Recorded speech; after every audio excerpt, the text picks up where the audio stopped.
Maverick fans, welcome to this week's episode of Chattin Mavericks, the official fan podcast of all things Maverick hockey.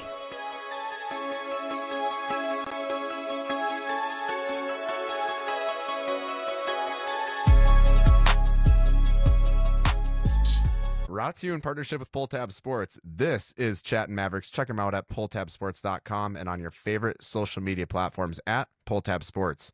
What is up, Maverick Nation? Holy shit, guys. We got a huge interview for y'all.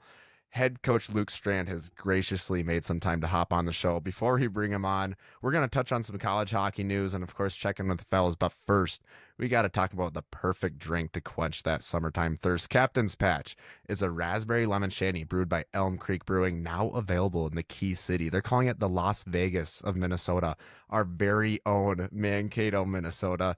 Captain's Patch. Find Captain's Patch at PJ's Liquor Emporium on Belgrade Avenue, North Mankato, and MGM Wine and Spirits located on Commerce Drive, just down the road from College Town. Listen, it's the perfect drink for the warmer weather upon us. Get you some and earn your C. Fellas, it hasn't been super long, but Chad, Mr. Knuckles, how we doing? I'm nervous. We wanted to talk to Coach all season long, and we wanted to make sure that we were prepared. And today's the day, and I'm excitedly nervous to talk to him. I know he's going to have a lot of great things to say, but this is a big one for us, so I'm super pumped. Huge.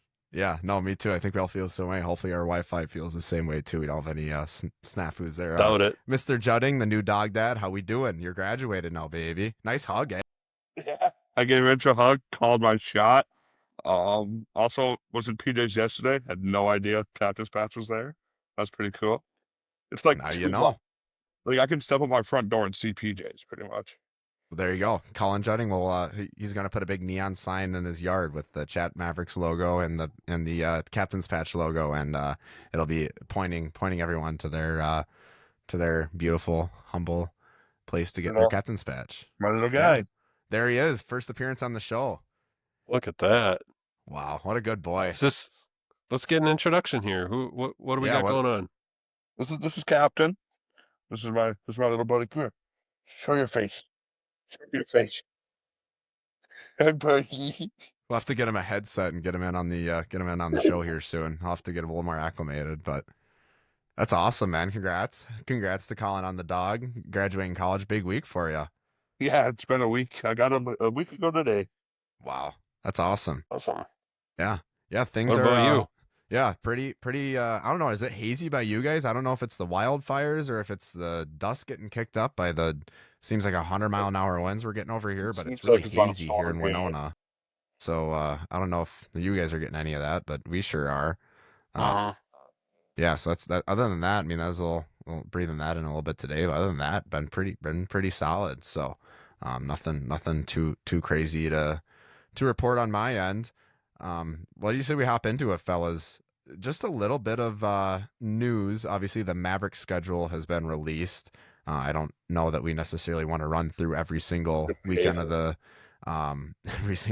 season. So hop on their social media platforms, hop on the website and find that if you are curious about the upcoming season. But that is out along with the rest of the CCHA schedule. Bigger thing of news that we want to touch on. Go for it. Just what is the one thing that stuck out to you about the schedule? What's the one thing you saw? Yeah, I mean, obviously Wisconsin we can confirm Thursday, Friday. That's huge. What about you guys? I thought that we're going to play like Augustana 3 times, St. Thomas 3 times, and that there's no at Bemidji. I think it's like I said. I hate that we have 9 teams. It is the stupidest thing ever. There's no reason we should play one home game against Augustana, one home game against, or technically we get 2 home games against St. Thomas, but 2 weekends with 1 game is just stupid. I'd rather have 2 on a weekend and then a bye. Yeah, that'll be interesting for sure. That's fair. I just don't like it. What about you, Big Bag? The big thing that I took away was we are back in mid-season tournaments. This Cactus for Cup, sure. Yeah, out in California. That's Cactus really exciting. In California, this is my Mass Lowell. That's crazy. Yeah. Yeah. The sponsored team is Mass Lowell, And it's That part will be weird, but Mav fans looking to get away someplace warm over the winter. There's no more perfect vacation than to head out to the Cactus Cup. There you go on Big Bag. Absolutely. If I can, I'm sure there will be a hockey tournament or something going on. Or here's what you do: you just tell the kid, you just take them out for the weekend. You say we're going to California. We'll try. We'll see how the season goes. If it's a disaster, then we'll go on a trip. Oh, They're bottom half of the standings. We're going out to the Cactus Cup. already preying on Austin's downfall. Hey, it's Eastview. We have to set expectations accordingly.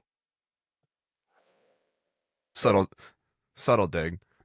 Yeah. No, I'm pumped about the new season coming up. Obviously, I mean it's gonna be. It feels like a long ways away right now, but it's gonna come up, sooner and later, and it's gonna feel like summer zipped by. So best thing about summer ending is Maverick hockey starting. So, that's gonna be exciting. As I was saying before, I whatever reason wanted to skip over the schedule release there. The coaches conference, the big ticket item question here. I'm sure we'll talk to Luke Strand here in a minute about what his takeaways were. But the big one that has a lot of people talking is MPI is going to replace the pairwise next year. Obviously this for some people might not be a big deal. For us, it would have bumped us up from 14th to 11th this year if we would have used the RP or the MPI to calculate the standings.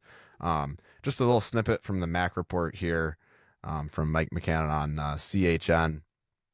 The pairwise is likely to be replaced. Coaches were provided a document this week that detailed how the season's NCAA tournament would have looked if MPI was used instead of the pairwise.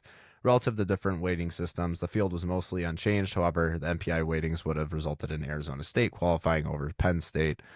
MPI is generally calculated close to the RPI, where team winning percentage accounts for 25%, opponents' winning percentage accounts for 50%, and opponents' winning percentage accounts for 25%. So, unlike the pairwise, the MPI does not use head-to-head results or record versus common opponents. What are your guys' thoughts on that? I'll throw it to you first, Big Bag.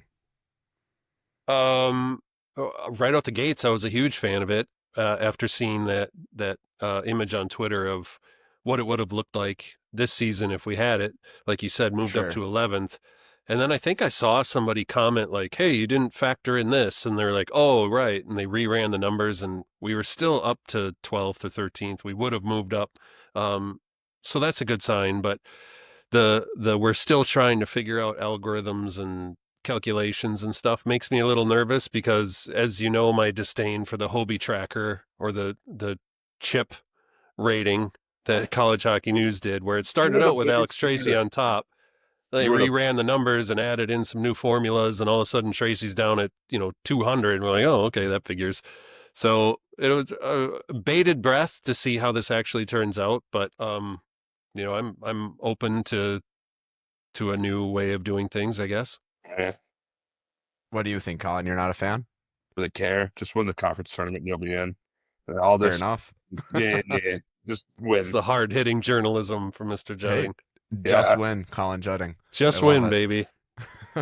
Some other points from the article. There's a lot of discussion, no definitive movement, but a lot of discussion on kind of the home regionals. And I know we've talked about it before, but obviously Denver head coach David Carl, who is sticking around, is not going to the NHL anytime soon by the sounds of things. He made a pretty big pitch for home site regionals, and Baker, he's the commission. He's kind of the head honcho there. He seemed to be supportive of the idea. And he's kind of curious why there's opposition. And then I guess Hockey East Commissioner Steve Metcalf, he delivered a pretty compelling counter argument to Carl's pitch. It doesn't really detail what it is, but I mean, obviously, I would be a fan for him, but it's also what if it ends up at St. Thomas's rink, or you know what I mean, like a small rink. What if it ends up in Northern Michigan or whatever? I mean, what are your guys' thoughts? I think it should be like North Dakota, where if you go to the biggest arena closest to you, because I like that. But that would kind of suck for us because they'd probably send us to either Mariucci or the XL, which wouldn't be awful, but I don't want to play at Mariucci if some other conference end up in our conference, right? In our regional. But it doesn't make sense for somehow St. Thomas with their tiniest arena gets a home regional. That'd just be stupid. Yeah. Yeah. I get why the Hockey East is against it. Like no one goes to their games anyway, so regionals feel like home for them. So with an empty arena. It sure seems like it's just something to appease the fans and try to put more butts in seats and create an atmosphere. I don't know what it does for any of the teams other than whoever's hosting. Um, Obviously, it's a big boost for the hosting team, but as far as other teams are concerned, like what I don't think it really makes a difference. This seems like it's more for the marketing of college hockey as a whole to try to create a more exciting environment, which as a fan, I'm all in favor of, but how it works out for teams, I mean, like you said, trying to get depending on who's hosting these, trying to get to these places could be cumbersome. I don't really know. I'm not smart enough to know how all that shakes out. Yeah. Yeah. No, I agree. I think there's definitely pros and cons to both. And we'll probably have a little bit deeper of a discussion about it maybe with Coach Strand here in a second. Another point from this article, college hockey, they're saying, and they word this oddly, but they're saying college hockey could have a bigger say in governing itself. Basically what this means is he told the Baker, or I think it's Charlie Baker. Yeah, Charlie Baker. He's the NCAA president.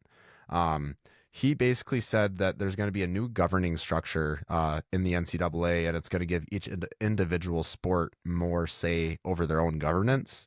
Essentially, it's going to give NCAA men's ice hockey committee, or a newly formed committee for governance, more leeway in managing the sport's championships and policies. One of the major issues discussed with the coaches was the sport's unique deferred enrollment. Obviously, this means that, you play a few years of juniors, some freshmen are coming in at 20, 21 years old. And one of the problems was they were going to make kind of like you have to be this age before to start playing college sports. And that was going to be like a universal thing over the whole NCAA. And so obviously our very own CCHA commissioner, Don Lucia, spoke about the rules' importance to the sport, which allows players to enter college up until they turn 21 and not lose eligibility. So there's obviously a fear that it would standardize enrollment across all sports, which would be a huge problem for hockey. So anything on that one, guys? It's kind of a self-explanatory one, but Yeah, I agree. It's, pretty straightforward. yeah. But The only thing, and I said it before we started recording here, but the only thing that I could see maybe this opening a possibility of, and maybe I'm completely misinterpreting this, but does this kind of mean that, like, if we're breaking away from the other sports, thinking in the eyes like the Big Ten, does that mean maybe those Big Ten schools have a little bit more leeway and perhaps leaving their conference, maybe, and forming maybe, if not that anyone would necessarily want to leave the Big Ten, but maybe it opens that door just a little bit more in talking to those schools about conference reformation and stuff like that. I don't know, just a thought. If all sports are separate, which they should be, who knows?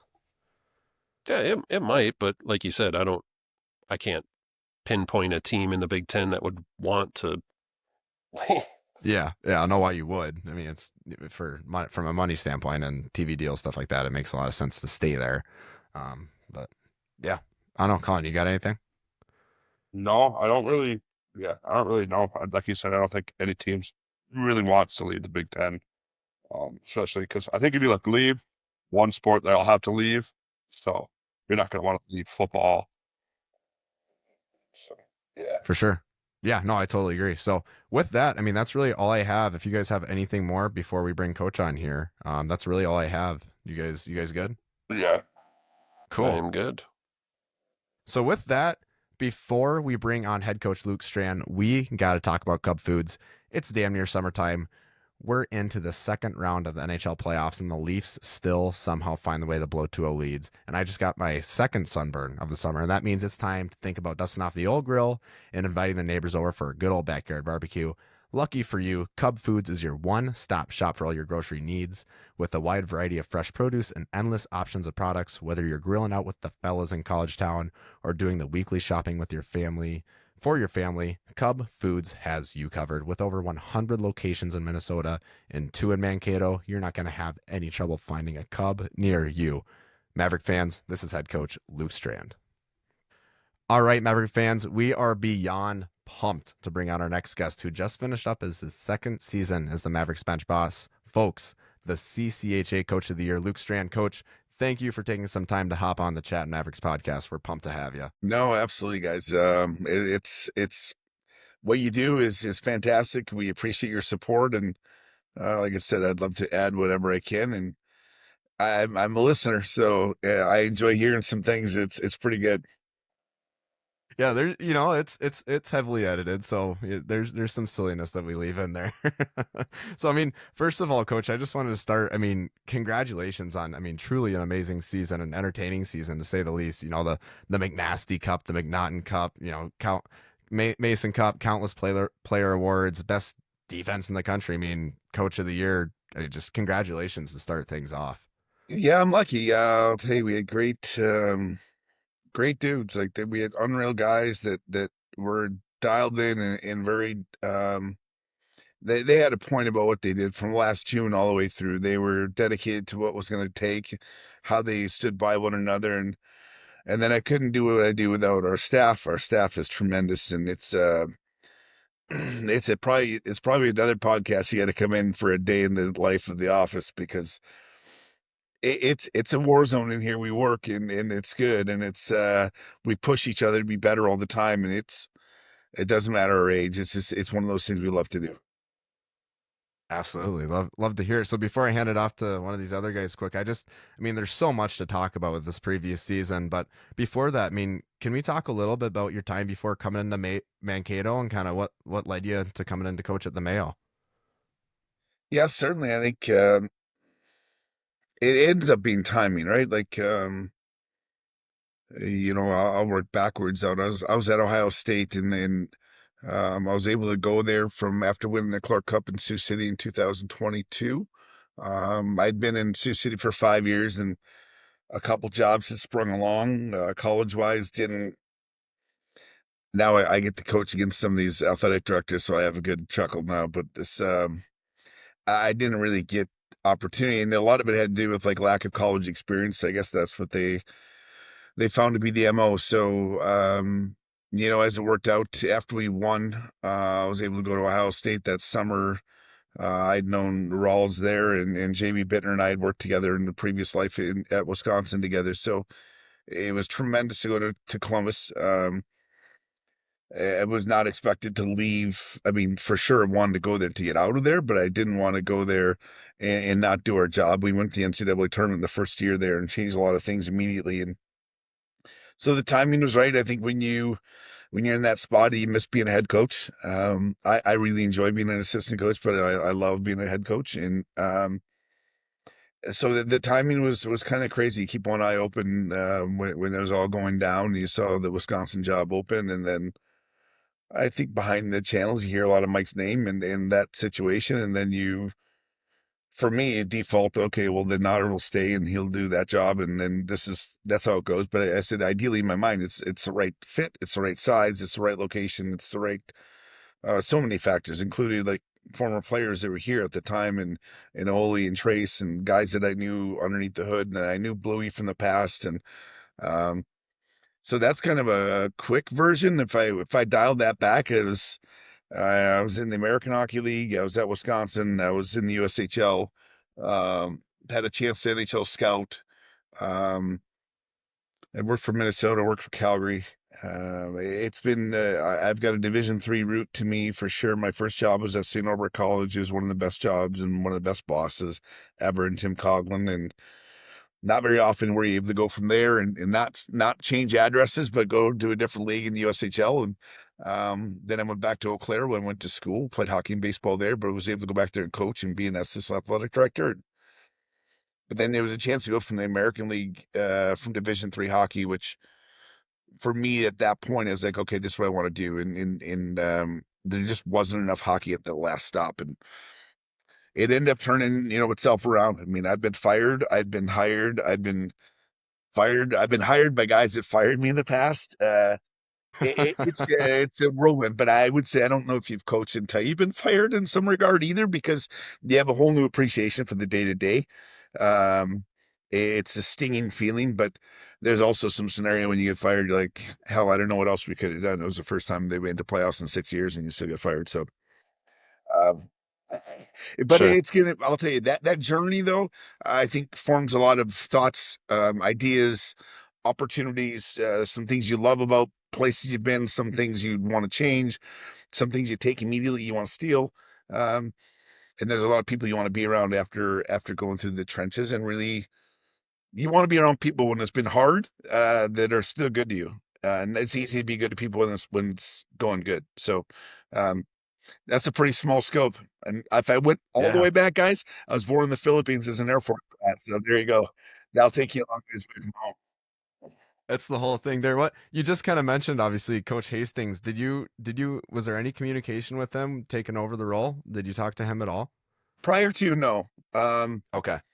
No, but I will tell you, after I did, I reached out pretty quick, and there's a lot to gain. There's a lot to learn. And I would give Mike all the credit in the world. Like, he was very open. We've had a long-standing relationship prior to me coming here forever. So I thought that was a neat, actually, part, because you can't come in and argue about the success that was done. And there's probably just some nuances of the game that were coming out that I don't know if it was going to be able to do it the same way. Yeah. Yeah. And then quickly before I pass it on here, what were your kind of perceptions of Mankato before coming in? What did you know much about the community, the arena, the team, the program? Yeah, it's interesting. When you're I'll use Sioux City. If you're in Sioux City and you are racing to a game in Minneapolis to go recruit and watch and scout, then you're racing through. You don't ever stop here. You look across the river and you see the tip top of the arena and the Hilton, and you just keep on boogieing along. So, there was a time or two I've been through. I was fortunate enough. My oldest nephew had gone to school here and graduated from here. Him and his wife both did. So I guess I'd been around to stop in and say hey. But man, I remember. I think when you downtown, I'm talking 8 years ago, was so different. Yeah. So it's kind of one of those fly by night things where I love the size, I love the location. It reminds me of back home in Eau Claire. It reminds me a little bit of Sioux City, of the river towns, and the campus size, and just great people. For sure. Big bag, go for it. Yeah. 8 years ago, Colin, you were a freshman, right? I thought I saw you run across the road. Actually, it's pretty good. No, I was still in high school. Coach, you mentioned that the office these days is kind of like a war zone. I mean, in today's college hockey landscape, do you get a day off? Have you had a chance to exhale since the tournament? I'm still in my office now. It's 6:30. No, I That's mean, our fault not today. really. It's funny. I was kind of wondering if you'd ask something about that. The portal's got a different world to it for sure. I got I would tell you this, about a week ago. So you're talking in April, late April. I was able to put my pontoon in the water out at Madison Lake. Nice. Did it at 6 a.m. And I was on my way. I'm like, you know what? I'm going to go on the slowest lap around this lake right now before I go to work, because it was just, I wanted it so bad. Um, yeah, that's kind of my vacation. If I can sneak there, see family. But no, we don't have a lot of days. We try a time where someone's here all the time. Yeah. Yeah. For sure. Go for it, Colin. Yeah, coach. So we hear a lot about the culture of Mankato, the team. What do you do as a coach to build that, and how do we keep building the culture we have now? It's a great question, Colin, because I think a lot of people see culture and they see signs and they see it's not static. It can't be. You're hoping that every day is an investment in the person. So I think that part, on our culture side, is they're really pushing to make each other better people. We spend a ton of time on the person, because I do believe if you're gonna have average to crappy people around, they might be good players, but it's gonna wear off. It's gonna get tarnished quick. I would rather give me a good dude that's got work to do in his game but wants to get better, than that guy's gonna make it, and they'll make everyone else better. we're teammate first. We talk about love in our room more than the average male, more than the average coach, more than the average team. I know we do, and I think it's the best thing in the world because you can't. I mean, if you close your eyes, there's people in this world running around with guns at our guys' age, shooting each other, and they can't have a sick day. What are they going to do? Oh, don't shoot me, I'm sick today. So our guys, that part for me is just a big investment on their part. Because when we're in, and I would tell you, I'm the first one to tell them, like, get out, like, stay out of here, go enjoy yourself. We have a little saying about keep it in the fairway. So that's if they can keep it close. There's a couple of guys that tend to get in the rough every now and again, but if they can keep That's it, Colin's fault. yeah, but it could be actually. You guys might show up with a couple of photos along the way when I'm a little worried about the fairway, um, I do think they've got to be able to unplug and they got to be able to be together and be best friends. Because when we're here, we're competitive, and I do think that the compete part of it though is what probably makes another layer of that special bond together. Yeah. Yeah, absolutely. I mean, so kind of bringing things back to more recent times now. Obviously, the College Hockey Coaches Conference just got done with, and what were kind of your takeaways from that? We've seen a few articles come out, but what is that conference like? And I mean, were there any fights over transfers, decommits, any knuckles chucked, and thoughts on home ice for regionals? Man, it used to be unreal, you guys. The conference was sharing. It was you could go down there, you could have a beer together, you could get away from the game, you could step back, you could reflect, you could share ideas. There was a lot of integrity in the game. There was a lot of protection there, like that. Those bounds were up. Now they're gone. I thought it stunk. I thought it sucked.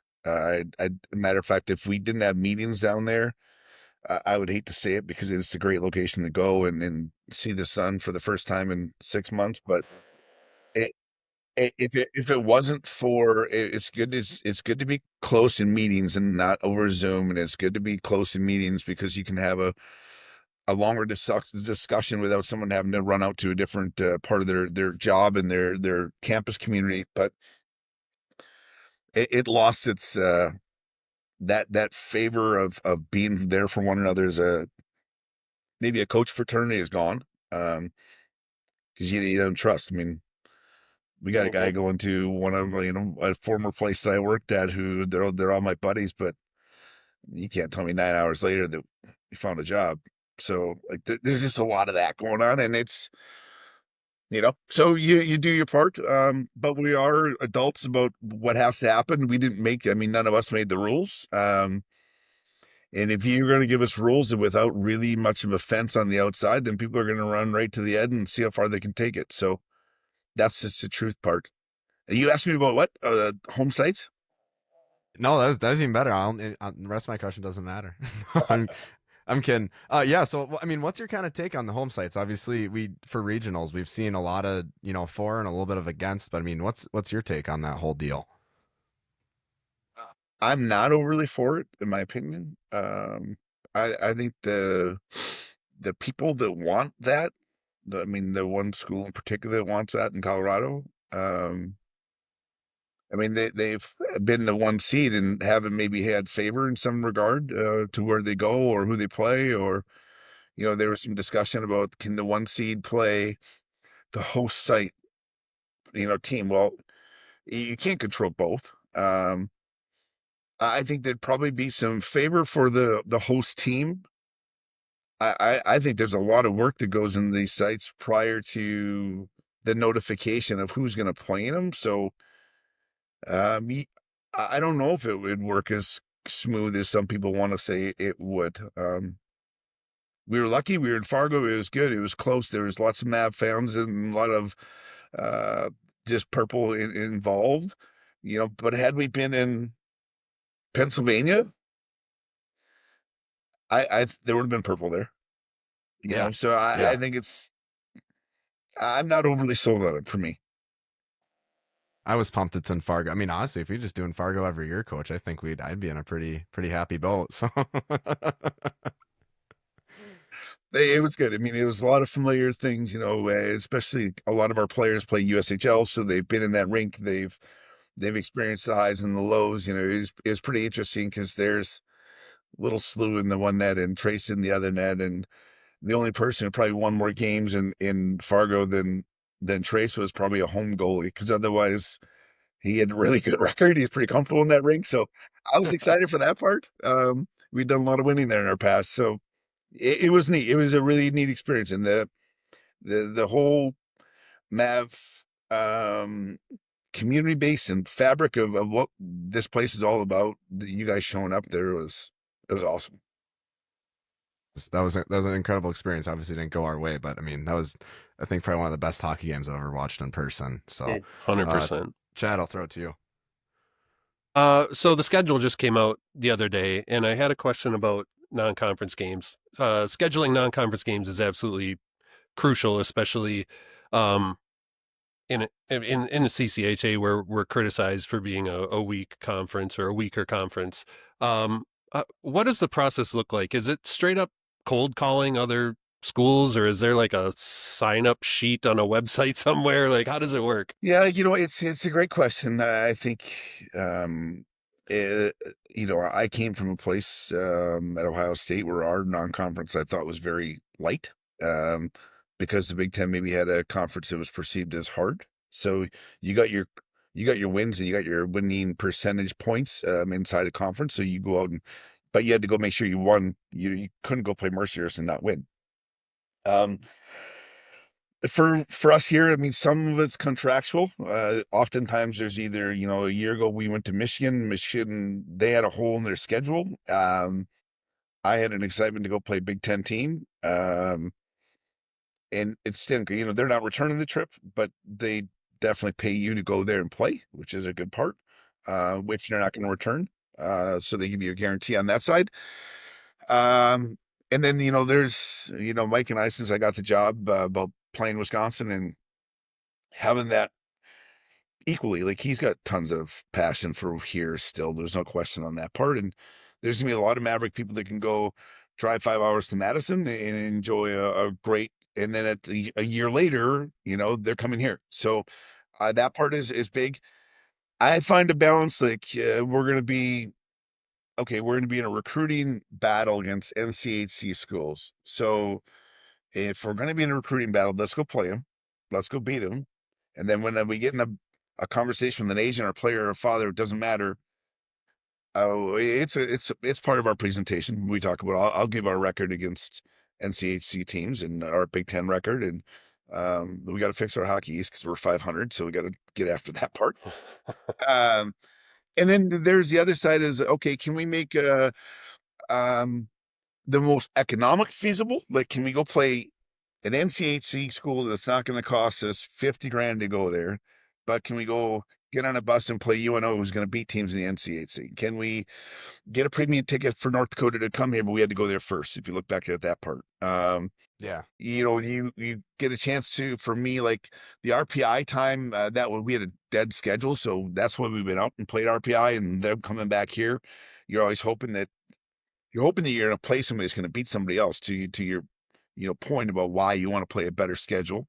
And then this year we're going to go out to California, which is going to be Lowell, St. Cloud, and ourselves. So of all of those four teams, all of our teams are going to beat people. And I would tell you, as much as teams probably don't want to play us in some regard because it will be a good game, they also know that we're going to go beat teams. So them playing us is more favorable than going to play someone that's never going to win another game the whole time, if that makes much sense. So Absolutely. um, Yeah. the timing's always something too, like oftentimes, like in the CCHA, the big pocket of dead time is early to go play exhibition games, or not even exhibition, but to go play non-conference. Um, we're playing right after Christmas. I can't say I'm in love with it. We're going to probably do it the following year at St. Cloud in a weird scenario too, but I would rather play teams early. Like, we played Michigan last year without playing a game, and they didn't play the game, and I'll do that every day of the week, because I do believe that our kids will be ready to play early, especially. So, and our guys are here all summer, so they train, they're around each other. I feel their readiness is really high. Yeah. Sure. Absolutely. And you had mentioned the series against Wisconsin, which is going to be highly emotional for the fans. I mean, it's going to be through the roof as far as fans are concerned. Now with the recent, I mean, lack of a better term, turnover on the team, the players aren't going to have that same level of emotional attachment to that series. Is there, do you try to, are you going to try to instill that in the players, or is this just another game that you need to win and we just happen to be playing, the former head coach of the Mavericks? Yeah, I mean, I don't think anyone's gonna be naive to who we're playing. With the connection. Um, the old the Trace, the Wheeler, the Psychos. Um, they're gonna play against some of the guys that are there that left. That year when Mike left. Um, the rest of it, gang, isn't going to be like that. It's going to be like, we got to go beat a Big Ten team, and we're going to go on the road and do it. And then the next year, it'll be totally exciting for them to come here. They got Pulver, we got Sawyer Shoal. I'm okay with that. That's good. Colin, you got one? Yeah, coach. So you kind of mentioned a little bit about how you look for heart and being good people when looking for recruits. No, it's a lot of the people are looking like, oh, we got a bunch of guys that have like, maybe 8 points. So what do you look for in players like that, like to find those hidden gems? Because we all can't get, Rhett Pitlick out of the portal every time. Like, what do you look for to find those kids that most people don't? Like, Yeah, not the flashiest. a little bit of their track of what they've done in the past. Like, let's take Samoza, for example. There's a 70 plus point scoring guy that led his team in points. Like, when I first coached against Ian, he was a young guy at Sioux Falls. I was in Sioux City. Definitely could tell the talent. You could definitely say, like, oh, body maybe not ready for this whole thing yet. Then he has great success. You find, I think that I think you know um if I went along the way, and let's say I could, if I use Samoza, I could use Sawyer Shoal, prime example. Like, I think the opportunity to be utilized in a different capacity, a different role. Tristan Lemaire, back to back, won championship at Denver, won it at Western, has never really played above the third line. But if you turn back the page to USHL, those numbers were real. Those were pointing off stick the way you play. Some of these guys are craving for that opportunity, which is the timing of their crave and our desire are kind of the perfect collision. You look at Luigi. So we bring in Luigi a year ago. He really slow kind of start, and he'd be the first one to say it. Like, okay, I wanted to point more right away when I got here. Well, there was more demand how to play the right way here to get back over the boards being better than it was just being sent back over the boards to accumulate a lot of minutes and point. And so there's going to be an adjustment, but I think there's a skill, and maybe a track of where they came from. And then at the end of the day, there's got to be a huge desire that this is where they want to be. For one, they want to be coached hard. They want to be out of their comfort zone. And two, like, they've got to want to be that player within how we do things. And that's kind of, we watch a lot of video. Like, you don't see Liam Watkins, gang, and everyone's gonna be like, oh, this kid, like, he had crap for points. And then I'm gonna tell you, you're gonna watch Jack Smith play and be like, yeah, he's gonna kill it. So Awesome. I think there's a player type, there's a utilization that might be a better fit for if someone's just chasing points. Yeah. Well, I appreciate the Watkins edition because that's also my last name, so now I can get a line change jersey, and I don't have to customize it. Don't wear his, because he's gonna last name. drag on you. He's gonna be a big kid. That's a good point. I'll have to size down. Yeah. So, Coach, going back, we'd be remiss if we don't bring up Alex Tracy at least a few times on the show here.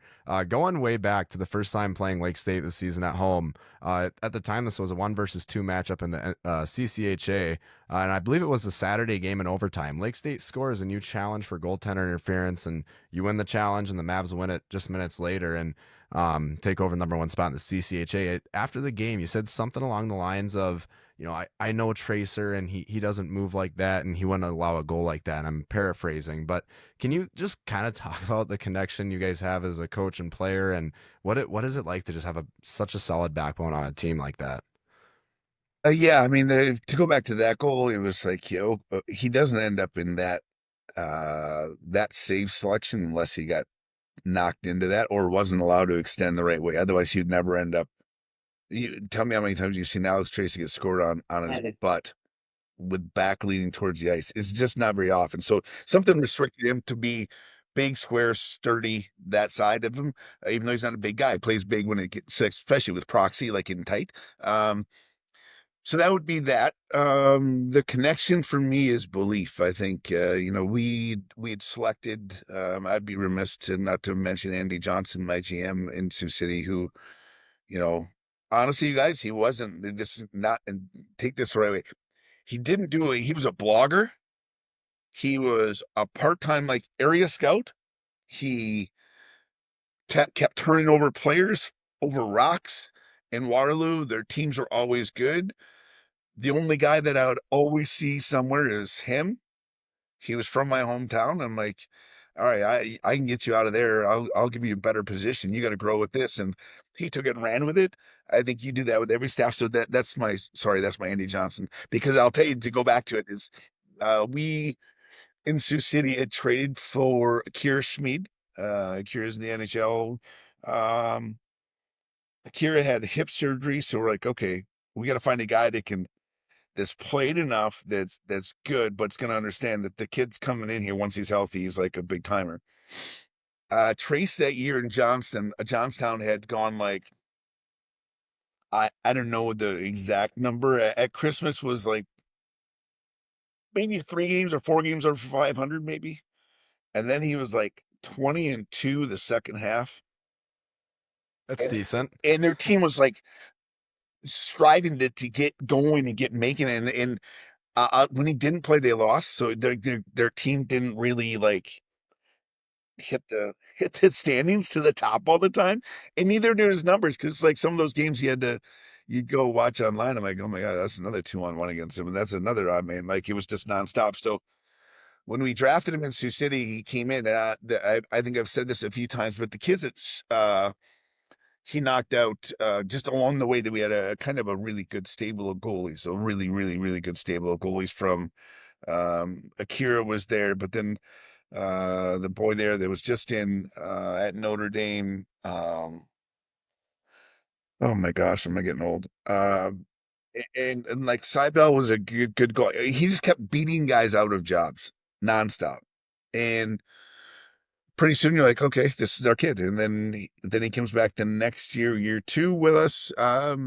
Akira going on, and I think just Trace and I were talking about last night, just his maturity about understanding why he got scored on, how he got scored on, what his reaction was to getting scored on. He didn't really have a great consistent game in that second half of the year we won the cup. Our record was stupid. It was like, again, it was a ridiculously like 28-5-2, like after the first year type thing, and he Yeah. just kept doing his thing.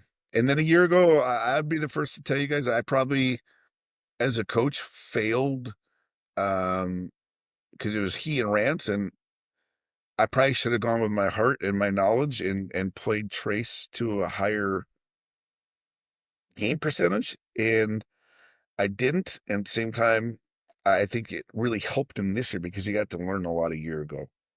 And Yeah, for sure.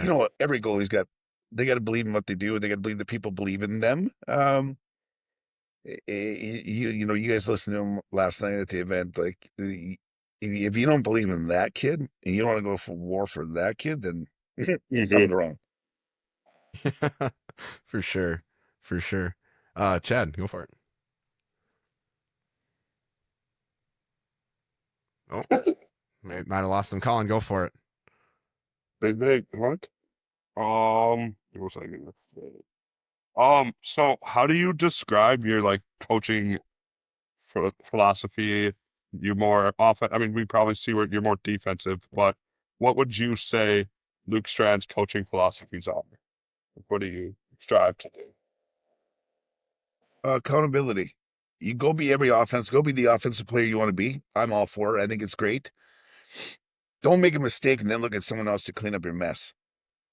Go. You want to go turn over a puck? Then understand the time in this score and what that's going to do to our team. Understand the risk, the reward. Understand the value of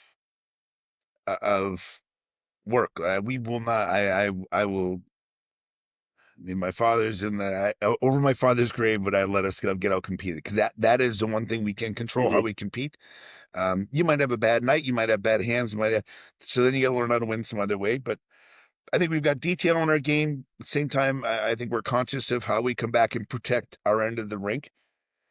But at the same time, like, it's funny, like people are like, oh, you're a defensive coach. Well, we also were fifth in the nation in puck possession time. So I don't know how defensive we are, except for we have the puck more than the other team. So that part is a big, big part. Yeah, that helps. Yeah.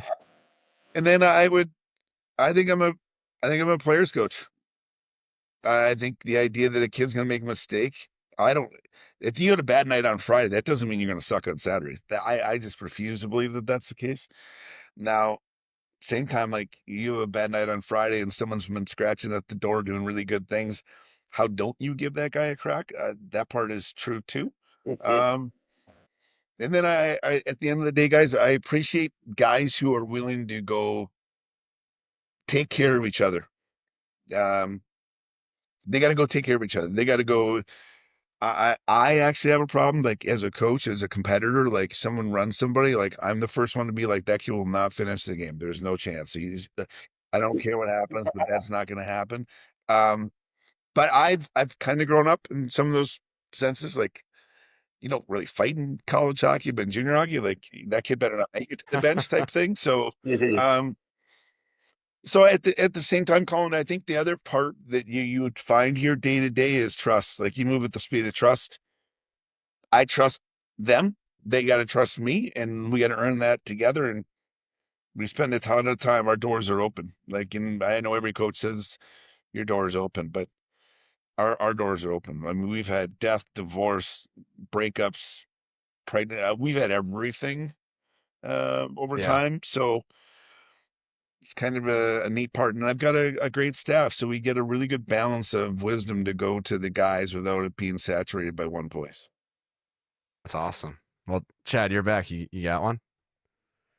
Yeah. So your son Bryce is joining the team this year. How does that change the dynamic of the team, of your coaching style? Is it going to be difficult to navigate through the son and player type thing? And I know you mentioned you didn't have didn't really care much for the coaches conference, but I'm curious if you had a chance to kind of pick Guy Godowski's brain, who's also going to be doing the same thing at Penn State this season, coaching his son. Yeah, took I took insight from Don Lucia, from Guy, from Sure, yeah. a lot of coaches who had done it prior to. Um, I would tell you, I wouldn't want to be my kid probably more than I wouldn't want. It's fair. But I've had a chance to be with him on the rink and on the ice and see growth and see where he's going to get to. And I think the expectation for him and for me is like you got to go take somebody's job, and then don't ever get comfortable because it won't be comfortable when you get there. So, um, he's a really good kid. He's got his act together. I'm fortunate that way that he's a great student. I think big picture, you guys, he doesn't go against our equivalency and salary cap here. So that part and I think his best hockey's in front of him. And so Fantastic. I'm lucky also that he's been in the room. He's been around here. He's trained here. He's been around our guys in the summer. He was home at Christmas, so not really Christmas. When we went to Tech, he was back with a concussion. He came with us up to Tech, and he's been around it. He knows. For his own good, he might know too much at times, I guess. But at the same time, I think he's a winner of a kid, and that part's what I'm looking forward to. That's awesome. Yeah, that's got to be super exciting. Well, here's the question, Coach. Obviously, the the world of NIL has changed college sports in recent years. Just for the worse, the better, whatever side of it you're on, whatever.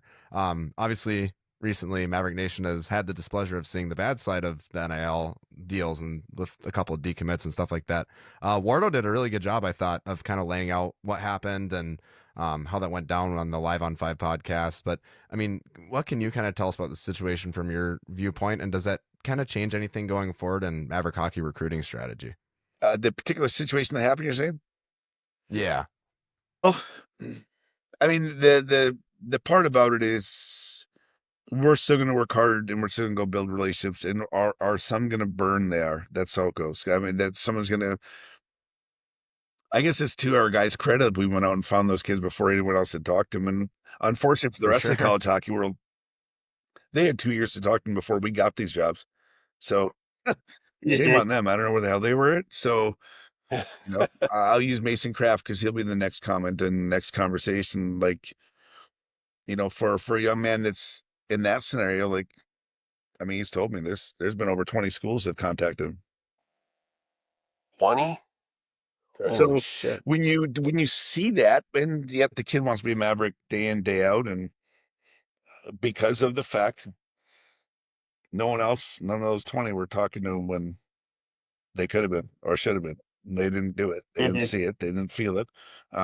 We did. So as far as recruiting strategy, I think there's going to have to be some flexibility with timing and who you lose and the balancing act. And you really got to take care of your group that's here. We spend a lot of time on our guys. I mean, that's probably, if there's an upsetting part, is I think the one thing when I took the job, and all of us, we've got over 30 years of pro experience on our team as a staff. And a big part of that was like player development side. So we worked very hard on these guys before they got here. So when they arrive here, it wasn't like you recruited them, committed them, and then you put them on the shelf until they're ready. It wasn't. We were very, very active in their development along the way. So that man hour part, if you ever really want to get me on one, that's probably the part that gets me the most perturbed, because they weren't at those spots without our help. Yeah, for Um, sure. I don't think no one owes you something. That's just not how it goes. But as far as strategy goes, I still don't want to wait in line to see who someone else doesn't want. I don't find that to be very conducive either, because we're going to end up with seconds, and we're going to chase after some guys that we don't get. We just don't. But we're going to build a relationship with those players until we don't get them. So when they go somewhere else and they get overpromised and underdelivered, hopefully we are their call, because we believed in them. And I'll tell you, like, some of the kids that are coming in the door this year through the portal, we've known in kind over time very well, which is kind of the situation, even though we weren't coaching here. Yeah, no, that's incredible. It makes a ton of sense. I've one last one, then I'll throw it to these guys. I wanted to ask about the Rhett Pitlick edition. Obviously, it was an unprecedented move so close to the season. No one really saw it coming. I mean, what can you kind of tell us about the behind the scenes workings of that transaction? And did you personally have to spray paint all of his sticks white? Or the white branches, if we've been hearing they're called in the room? No. You see how many kids use white sticks now? I've seen a Go couple. to the rink. You can't not see a white stick. There's a white stick, and don't matter the age. So Pitter, I think the underlying story is, one, like, he was not on Minnesota's roster, and he had not signed a contract. So there was a dead space there of like, okay, what is he going to do? That being said, I think if you're in Pitt's shoes and you want to sign, and yet you have no leverage because he lost his leverage by going back to Minnesota by not being on time on a date that I think that they'd probably given him a drop dead date. He lost leverage, and in turn, when you lose leverage, you find disappointment, I think. So we were lucky that there was connection between, Bols had really, really known Pitter. Pitter had known some other guys, Bobby Brink and the Brink family that had played for me before. Um, there was some of that happened and transpired. And then I think the other part that really mattered was, what could we do for him, what we believed we could do for him. And Um, it was pretty ballsy on his part to like be all in. When he decided to go in, like he was all in. Yeah. Yeah, totally. No, it was an awesome fun. I mean, unbelievable to watch in person. I said it, I think, almost every episode. I'm like, if you're a young hockey player and you want to watch what to do off the puck, go watch Rhett Pitlick, because he's got all the talent in the world and he works like a bulldog No away one from it. gave him It's credit for the work, unbelievable. and I'll Yeah, give Benny Gordon and Mott's credit at Minnesota, because I called those guys and said like, "What am I missing?" And they had nothing. It was just not the right time, not the right situation, and they'd had 3 years of him, and he'd had 3 years of them. So the timing was probably ideal. Rhett's a worker. yeah, Rhett gets undercredited for his work ethic. He gets undercredited for his determination and competitiveness. absolutely. Colin, you got one? Yeah, so I know you were talking about how you're a players coach, but how do you balance like developing individual players and while still building like a strong team dynamic? Because I know every coach kind of struggles with that. Like, just so how did Luke Strand balance everything? My balance would be like I want to see if they're not getting better, that's my fault. That's my mirror that I gotta wake up to. That's my head I gotta put the pillow on. That's our plan. Every player here has an individual development plan. That's our plan that we're not getting done with. So if Jacob Bonkowski at the end of the year is not knocking at the door to play and pissed off that he's not playing and not happy that he's not playing, but sour that he wants to be the next guy in, then we're not doing our job. And we need to keep making those guys better. So that is the hardest decision on a Thursday. And it's no fun, guys. It stinks to be a coach. That is, we ever want to stink to be a coach, make the decision when someone's going to play or not play. Make the decision Yeah, why. So I think I think it'd be hard calling if we weren't working hard for them and they notice and know that we're not working hard for them, then they should be pissed, and vice versa. When they know that we are working hard for them and it hasn't happened yet, then is it when will it? I guess that would be the next, like, what can we do more of or next of? And because you got to give them hope, you got to give them clarity, and we got to have passion around here. absolutely. Big bag, Chad. You got one more? Oh, I got plenty more. Um, so arguably one of the most impressive things that you have done here in Mankato since you came to town was your work in the community. What you've done with the Cato Knights, what you've done with the Miracle League, the first goal program that you do for the food shelf, has just been incredible with what you've done. And it even goes back to, I read an article that you wrote a paper in 5th grade that you either wanted to be a fireman or a coach. Where does that um servanthood, that desire to help out your fellow man in the community, where does that come from? That's coaching for me. I mean, it's a platform. I would have as much or more pride in that than winning. I mean, don't get me wrong. No one's gonna want to. You can ask my guys. I know I'm overboard on competitiveness, but that's competitive too. Like, okay, let's see how much we can help these guys. That for me is like, can we give them a different life experience than they couldn't have if we weren't in their life? That is our job. That is our mission with the platform we get to be on. I'm not going to ask the guys to do it unless I'm doing it. I'm not going to ask the guys to go do it unless I really, really in my heart feel like this will change their life at some point. Will they have that in their life? Will they know someone that does? Will they have that opportunity to make a difference somewhere else? That for me is a big, big part. Um, the Echo for me was those guys invited me in that first year when I got the job of running their draft. I don't know if you guys have ever been over for it, but No. it's worth. You guys might want to do your podcast there for that. Seriously. All right. It is a group of animals, that savages that want to be hockey players. Some of them are great, some are average, something, but they love it. They love it beyond. But when they have this Right. this draft and this tournament is to raise money. I think my first year I bought over some hats and maybe some swag to give away and raffle off. I'm like, okay, we did it, whatever. And then this year I was like, you know what, screw it. Like there's a better, the same deal. There's a better platform to use, so why not? We'll go. Um, as a family, we'll go in. First goal for 100. I have another goal, like in my mind, you guys. I have a goal like I would love to make first goal be the program that every team that scores a first goal in a game puts in $5. It goes to a foundation that ends up going back. And I don't care the level. You're the first goal of a sport game, then that team was $5 to this foundation. And I don't care how many games are in that day.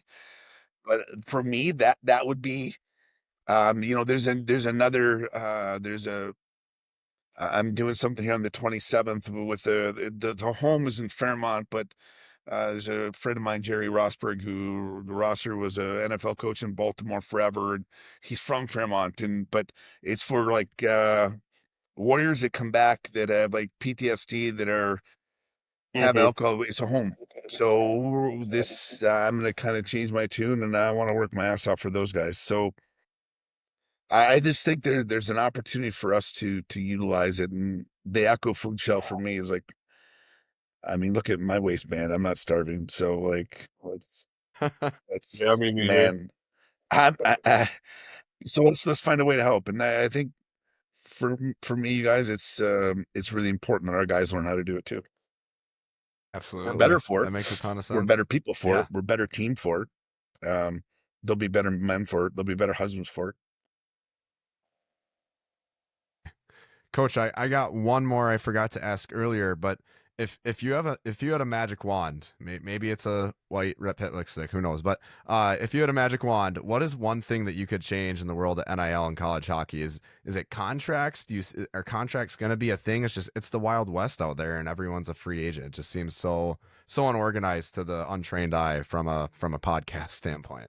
Well, if you want college sports to be a business, then make it a business. Does that include contract? Does that include, okay, you want our player? Then, someone wants me to coach, they got to buy out. Well, come buy out our kid. Give us a player procurement fund. You want player X and he's going to go to a Big Ten school, then player X is play here for 2 years and his value of a scholarship over the 2 years, the median would be 35,000. Then give us $35,000, and then we'll go get a different player that's being underutilized somewhere else that we love that will come here and we'll use that money on that player to get him. But until there's like some sort of repercussion, and a salary cap wouldn't work, in my opinion. That's the idea. That's why this is here, because they want to try to figure out a way to the Power Fives to get their way. I want to find out a way that we beat them every time. So I don't care what they spend on their guys. Um, but they can't put the toothpaste back in the tube now.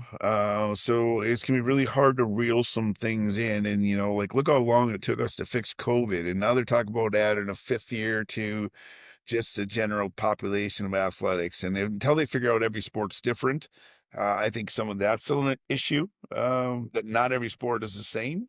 Um, and then if we want to pay guys, then let us go pay guys. But I can tell you, then it's going to come down to we're going to lose what made hockey so much different than the other sports, and that is what you kind of hope that doesn't happen. Well, fellas, that's all I got. You boys got any more you want to sneak in here quick? Coach, we don't want No, to take no, too go much of for your it, guys. time. I'm here. You guys got me. Go for it, Chad. All right. We're gonna go back to your roots a little bit and have some fun here. I'm gonna fire through these real quick. London Square or Oakwood? Man, you're on it, man. I mean, London Square, I was an infant with. Oakwood Mall's guy had the better, though. I don't know if there's a mall there left really to talk about. One of the best food courts I've ever seen. Oakwood? Yeah. Yeah. Ask Wardle, though. There's Bridgman's Ice Cream in London Square Mall. That was pretty legit back in the day. Sure. Yeah. I pretty much lived at Aladdin's Castle, Did you? the Yeah. arcade. Oh man, one of my favorite places to be as a kid. I got one for you. Okay. Quick Walk or Jimmy Woo's? You ever Uh, around Woo's Pagoda back in the day? It was no. like the It was, and now it's like maybe Country Jam might have a building. It used to be like a triangle roof. It was a Chinese restaurant. Anyways, Quick Walk, Oh yeah. Quick Walk, eight Yes. three two 4545. That's Quick Walk's phone number. That's how many. He still got Oh it. yeah. That's Phone- beautiful. Phone's gonna be off the hook. They can't deliver to No. Mankato, coach. Yeah, I totally remember the building. I just didn't know the name. Memorial or North? North. Not Okay. even maybe. Rank these pizza places: Rocky Rococo's, Pizza Del Rey, or Sammy's. I'd go Pizza Del Rey, Sammy's, Rockies. Okay.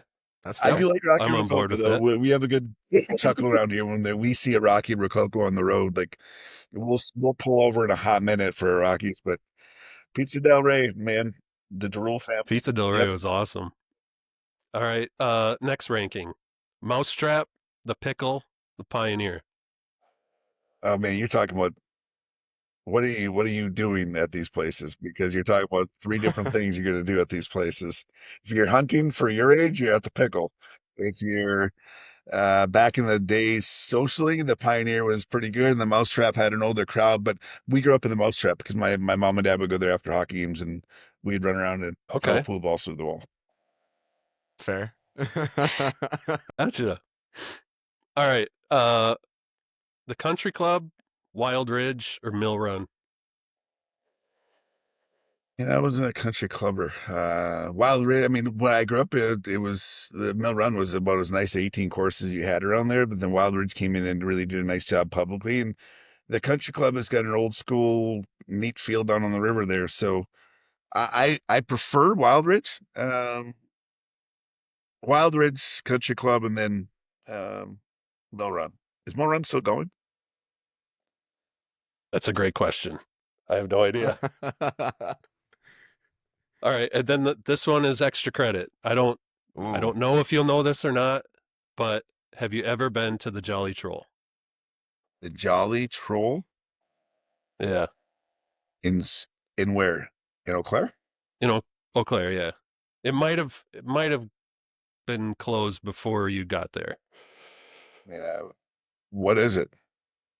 It was like a smorgasbord, like buffet kind of Yeah, Scandinavian. I don't remember. Oh, it may I don't know if no, I don't think I was ever at a Jolly Troll in my life. I got one for you. Would you go to the 5 o'clock club? Have you ever been to the 5 o'clock club? No, You need to go to the 5 o'clock club. Ray's? I'm in. Have you ever been to Ray's place? Right down by the No. arena. Must do. Ham and cheese, like you'll never have before, boys. I am failing at my own game. Yep. This is embarrassing. I got one for you guys. What's the best dive bar in Mankato? Ooh, I need your bar. opinions. Dive bar. Give me I a mean- 10-mile radius too. I don't need city of. Ooh. I live right by Spinners, and like so I go to Oh. Spinners and Mankato a lot. Those are my two favorite. A legit dive bar. I mean, the Flask doesn't count as a dive bar. No, does it's it? too nice. No, it's too nice in there. Gosh. If I didn't spend so much time on Front Street, I probably would have got out a little bit more into the smaller towns. I know there's a couple. What's the nice one up in St. Peter? Right on the main drag. Blanking on the name. Charlie's? I think maybe it's Charlie's. Ambassador? There's a nice one up there. You ever I go to can't Big remember the name. Dogs? Is this a trick question? Yeah. No, I live up that way. So yeah, Okay. I will get in there. Circle. Oh, I like the duck into the circle too. Okay. Yep. Okay. What's your favorite spot in Mankato, Coach? Where are you going to eat? A little bit. We love the Mazatlan, the Mexican place up there on Madison. We get out to number 4. I'm a Papa George's fan. I like Mavericks downtown here, Maverick Sports Grill. I think they've got good food, great atmosphere. But you've never had a Absolutely. Rounders burger made by yours truly. I like it. Yeah, be careful. I like to sneak out to Cortland to Swanee's. Okay. Yep, they got a good food I had menu. taught at Nicollet. I just love that place. Like, just go to Spot. Otherwise, I like to go to Schmidt's and get a steak and go right home and grill and be out of control. Like just, yep. Besides the neighborhood bike gang who comes over with their little bicycles and sits and watches hockey through my back screen window at the same time, they're pretty cool kids. Creepy. That's Yep. awesome. If you can't find me, I'm on Madison Lake on a pontoon. You doing any fishing off that pontoon or just I hanging like to out? fish. I haven't really fished around here much though. And it's that part. I haven't swung a golf club this spring. I have not fished. I'm way behind in life right now.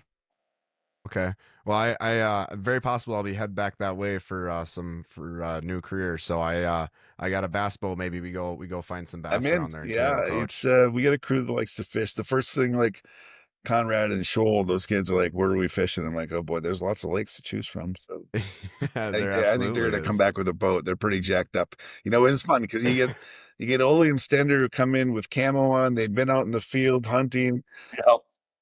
This past year, they went out and shot trap, and they've got Ralphie out there with a shotgun, which is not a good idea. He's got pictures like he's in a gangster versus a shooting. Peaky Blinders. Yeah, Peaky made exactly what he was. Yeah. So, but his big smile on his face, like, Coach, I shotgun. I'm like, I know you did. I can only imagine. So, as long as everyone's got their fingers and toes accounted for, we're in a good spot. Now, we really appreciate your guys' support, and if there's times I can help and answer questions, count on us. It's good for our guys to go through, and we're not perfect. We don't claim to be perfect, but we'll work our tail off for this community and our team and our program, though. Heck yeah. We're far from it too, Coach. We can't thank you enough for your time, and enjoy the summer. Get out on that pontoon, and if I got my bass boat over there, we'll go find some largemouth. Sounds perfect, you guys. Be well. Thanks. Awesome. Thanks, Coach. Thanks, Coach. All right, Maverick fans, that was head coach Luke Strand. I mean, boys, what is there even to say? I mean, what an interview. Just a quote factory as we knew, but I mean, that was so awesome. We can't thank him enough for his time. You guys got anything quick you want to say?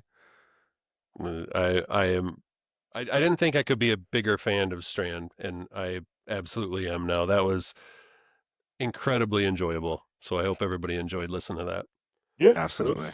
That was one of the most fun interviews we've done. Dude can talk. Dude knew what he was talking about. Awesome. Colin was watching the Caps game the whole time. So,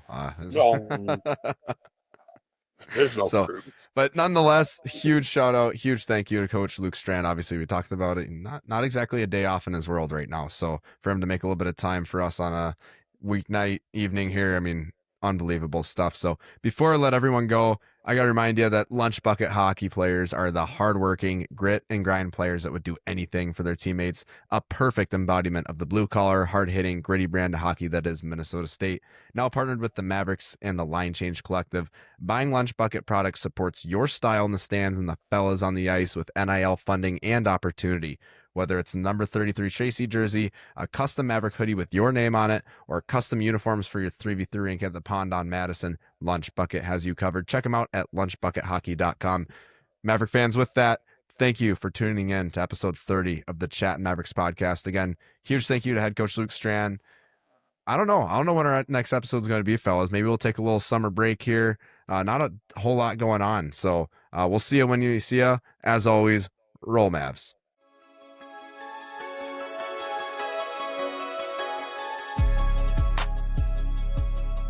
Thank you for tuning in to the Chattin Mavericks podcast. Please be sure to leave a review, subscribe, and share. Roll Mavs.